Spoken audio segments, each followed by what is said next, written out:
মানসিকভাবেও বৃদ্ধ, মানসিকভাবেও অথর্ব হয়ে গেছে। আপনি একদল অথর্ব লোক দিয়ে বসাইছেন রে ভাই, কথা পরিষ্কার।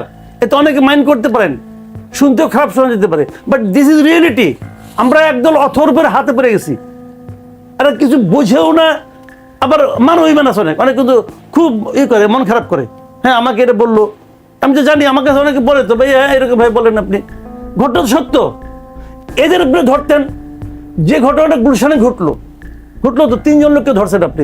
ওই বাড়ির বিল্ডিং এ আপনার দরজা ভাঙতে 100 জন লোক গেছে, তারা বলে, ধরলাম 60 জন গেছে। আপনি যদি সবগুলি টেলিভিশনে ভিডিও ফুটেজ চেক করেন, আপনি দেখবেন প্রত্যেকটা লোককে আপনি আলাদা আলাদা আইডেন্টিফাই করতে পারবেন। সবগুলোকে আপনার ধরা উচিত। কেন ধরা উচিত? উস্কানি দিয়েছে 3 জন বলছেন, ভালো কথা। সেই উস্কানিতে ওরা পা দিল কেন? তার মানে ওদের মধ্যেও কিন্তু এক ধরনের আইন ভাঙার অথবা এক ধরনের লুটপাট করার আকাঙ্ক্ষা কাজ করে। ওদের আপনি সবগুলোকে ধরেন, এরপর দেখবেন যে আর কেউ উস্কানি দিলেও কেউ যাবে না। এখন ওরা মনে করছে কি, যে উস্কানি দিবে তারে ধরবে, আমায় তো ধরবে না, যাই আমি একটু বিরক্ত দেখে আসি, অথবা যদি যে কিছু একটা থাপা দিয়ে কিছু টানতে পারি। যেহেতু তাদের ধরা হবে না, এই কনফিডেন্সটা তাদের কাজ করছে, এই জন্য কি ইন্সপায়ার হচ্ছে পরবর্তীতে? অবশ্যই এই ঘটনা তো ঘটতেছে। কোন ঘটনায় ধরা হয়েছে বলেন তো আপনি? আমি একটা সিম্পল উদাহরণ দিয়ে বলি আপনাকে, পলিটিক্যাল উদাহরণ দিই। এই যে 32 নম্বর ভাঙা হয়েছে, আচ্ছা কাজটা কি ভালো হয়েছে কি মন্দ হয়েছে, এটা হয়তো ওই দিন আমরা বুঝি নাই, ধরা যাক আমরা বুঝি না, পরের দিন তো বুঝছি। কি করে বুঝছি? যে পরের দিন প্রধান উপদেষ্টা স্বয়ং দুপুর সময় একটা বিবৃতি দিয়েছিলেন, দিয়ে বলেছেন এই কাজটা ভালো হয় নাই, উনি এটাকে পছন্দ করেন নাই, উনি এটাকে তীব্র নিন্দা করছেন। দেওয়ার পর ওনার কাছে মনে হয়েছে যে বোধহয় পর্যাপ্ত কঠোর হয় নাই। রাত্র 1:30টার সময় 1-2 মিনিট আমার মনে আছে, রাত্রে 1-2 মিনিটে উনি আবার একটা দিয়েছেন বিবৃতি, একই বিষয়ের উপর। রাষ্ট্রের সরকারের সর্বোচ্চ ব্যক্তির 2বার বিবৃতি আমি জীবনে প্রথম ওইবারই দেখলাম। ওইবার উনি আরো তীব্র ভাষায় বলছেন এটা করা ঠিক হয় নাই। তাহলে কি হলো? কাজটা করা ঠিক হয় নাই।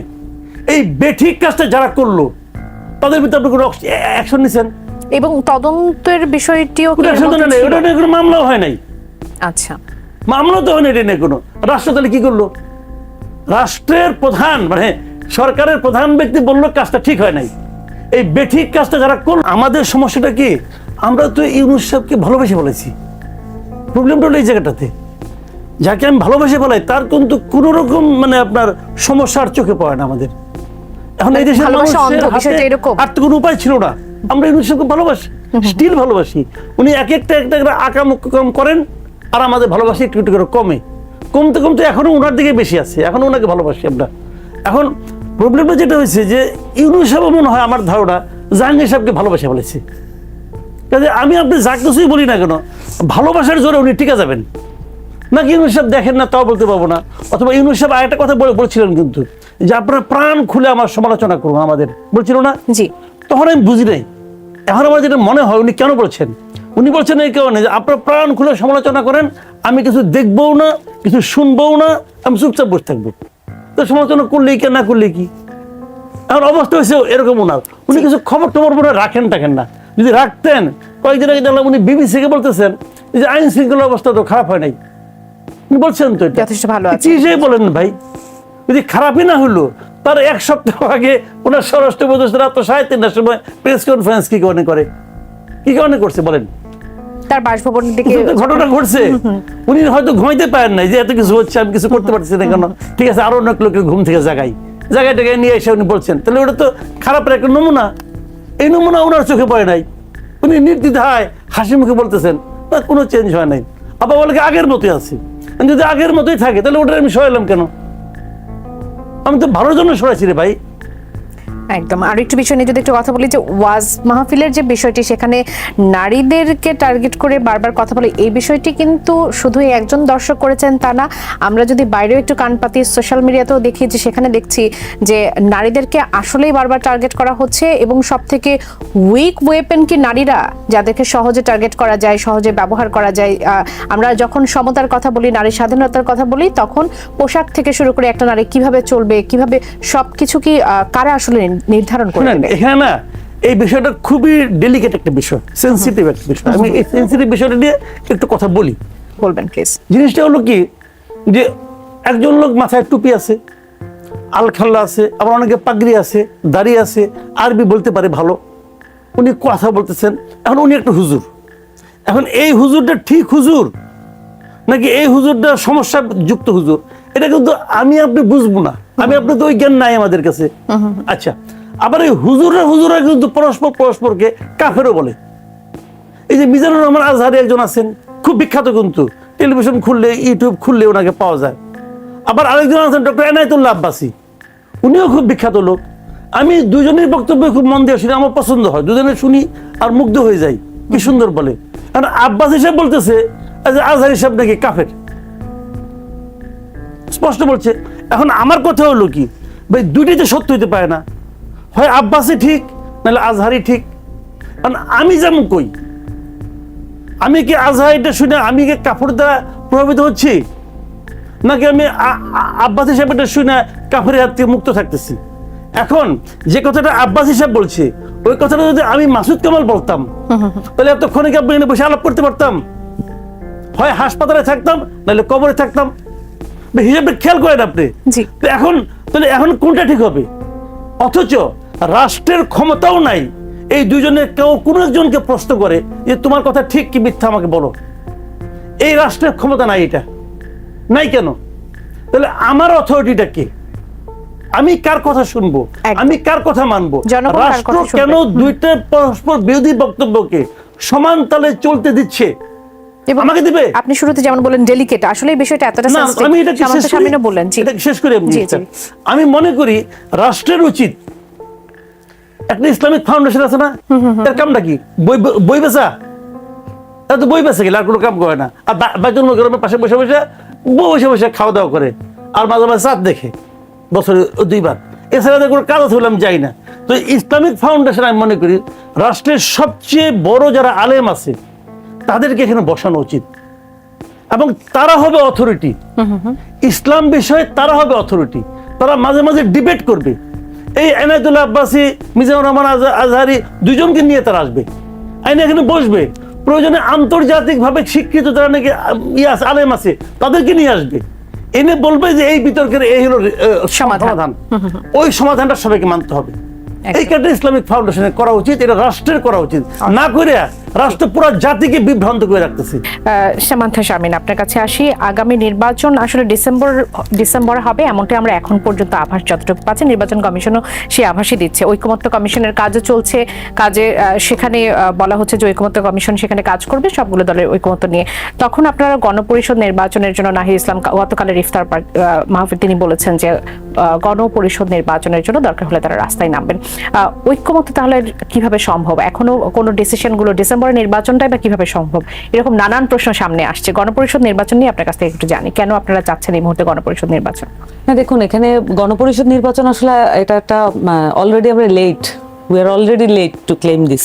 মানে শুধুমাত্র অভ্যুত্থানের কথা এখানে পরে আসছি, কিন্তু বাংলাদেশের এই সংবিধানটা যে আমূল পরিবর্তন প্রয়োজন, এটা আমাদের এই অভ্যুত্থানের অনেক ইয়ের আগেই, ব্যাকগ্রাউন্ডের অনেক আগেই 2013 সাল থেকে এটা কিন্তু পুরো দেশব্যাপী নানান পলিটিক্যাল সার্কেলে এটা নিয়ে আলাপ উঠতে উঠার একটা পরিক্রমা ছিল, এবং তার কিন্তু একটা ফলশ্রুতিতে এই কথাগুলো এসছে। এটা কিন্তু আচমকা কোনো কথা না। এবং যদিও অভ্যুত্থানের দিকেও তাকাই, 3 আগস্ট বাংলাদেশে কি কোনো একটা জায়গা ছিল যেখানে মানে এই মুভমেন্টের সাথে, এই আপরাইজিং এর সাথে কানেক্টেড ফিল করে নাই? বা এমন কোন জায়গা, এমন কেউ ছিল আওয়ামী লীগ বাদে, এমন কেউ কি ছিল কিনা যে ছাত্ররা যা বলছে সেটার সাথে দ্বিমত করি? এটা আমার প্রশ্ন। যে পুরো এই 3 আগস্ট যেই ধরনের গণজোয়ার আমরা দেখেছি, আপরাইজিংটাও পুরো টার্ন তো একটা নতুন মাত্রায় গেল 3 আগস্ট, এবং পরবর্তীতে 5 আগস্টের ফলশ্রুতিতে আমরা যা দেখার দেখলাম। কিন্তু এই 3 আগস্ট যা বক্তব্য এসেছে সেটার সাথে দ্বিমত করি, এরকম কেউ কি বলেছে? 3 আগস্ট কিন্তু একেবারে পরিষ্কারভাবে বলা হয়েছে ফ্যাসিবাদী কাঠামোর বিলোপ, নতুন রাজনৈতিক বন্দোবস্ত, এবং নাহিদ ইসলাম স্পষ্ট করে বলেছে যে এই সংবিধান আর জনগণের জন্য নয়, এই সংবিধান আজকে থেকে অকার্যকর। এই কথা কিন্তু পরিষ্কার উনি বলেছেন। তাহলে ওই কথাটার সাথে যদি কেউ দ্বিমত থাকতো সেটা তো সেদিনই বলা যেত, নাকি এমন ব্যাপারটা ছিল যে আজকে ছাত্রদের ঘাড়ের উপরে বন্দুকটা রেখে গুলিটা করি, আওয়ামী লীগটা যাক, তারপরে হচ্ছে আমরা নিজেদের রাজনীতি আমরা নিজেরা করব।